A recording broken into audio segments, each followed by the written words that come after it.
让我看看谁的面子值1个亿。三哥，你怎么来了？在重要场合不要叫我三哥，喊唐总。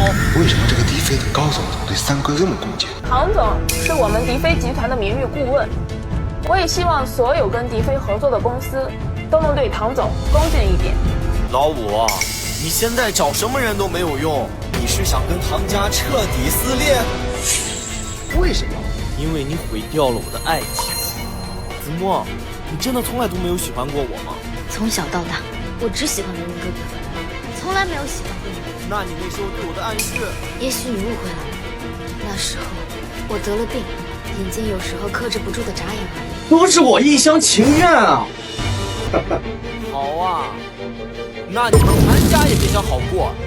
高总，这份合同现在盖章，如果他们韩家不能执行，那将承受10倍的违约罚金。